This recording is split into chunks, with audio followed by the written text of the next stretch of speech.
Baasiin piroojeektichaa gatii waliigalaa doolaara Ameerikaa biliyoona 12.5 ta'a. Dhugaan jiru kunooti. Piroojeektii Afrikaan seenaa ishee keessatti argitee hin beekne Itoophiyaan ijaaraa jirti. Viidiyoon koo vaariyaaliinaaf ba'an jiru waan ta'eef fedha keessanii yeroo sadi koppiliinkinaaf godha. Har'a iccitii madda diinagdee haaraa Itoophiyaan buufata xiyyaara idil addunyaa Bishooftuutti isiniif saaquutti jirti. Maaliif piroojeektii kanaan addunyaan raafamaa jirti? Kunooti dhaggeeffadhaa. Gadaa haaraa samii Afrikaatti buufanni xiyyaara idil addunyaa inni Bishooftuutti ijaaramaa jiru kun taateewwan gurguddoo seenaa keessatti galmaa'an keessaa isa tokko ta'ee jira. Kunis buufata xiyyaaraa hunda caalaa guddaa fi ammayyaa'aa kan ta'edha. Buufanni kun akka Afrikaatti sadarkaa tokkoffaadha.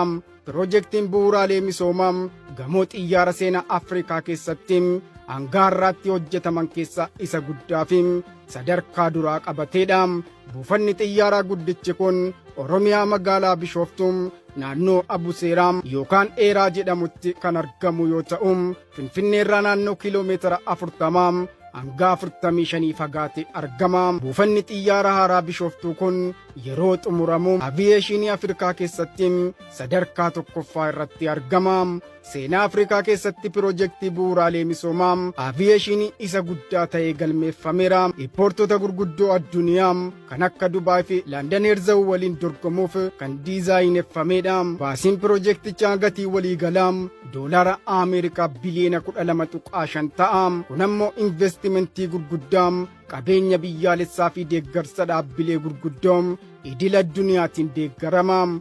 Teessumni bal'ina lafa isaa hektaara 3,500 ol kan ta'u irratti diriiraa jira. Guutummaan guutuutti yeroo xumurame yeroo tokkotti xiyyaarota 270 ta'an bakka tokkotti dhaabuu danda'a. Kana malees buufanni kun waggaatti imaltoota miliyoona 110 tajaajiluu danda'a.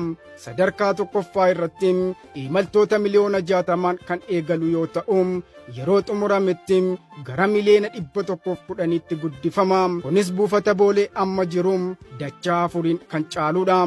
Fe'umsa kaargoo fi waggaatti fe'umsa teeknooloojii ammayyaatiin deeggarame meetiriikii toonii miliyoona 3.7 ol tajaajila kenna. Buufanni kun teessuma lafaa fi qilleensa mijataa gadi aanaa qabaachuun isaa xiyyaaronni boba'aa guutuu fi fe'umsa guutuun akka kaan taasisa. Afrikaa gara Awurooppaa, Aasiyaa fi Ameerikaatti kan wal quunnamsiisu handhuura guddaa ta'a. Kunoo dhugaan jiru kana Itoophiyaan keenya karaa Itoophiyaa Airlines Bishooftuu International Airport Construction addunyaan bu'aaraa jirti.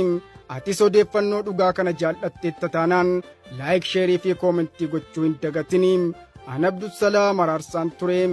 Nagaa naaf ta'in.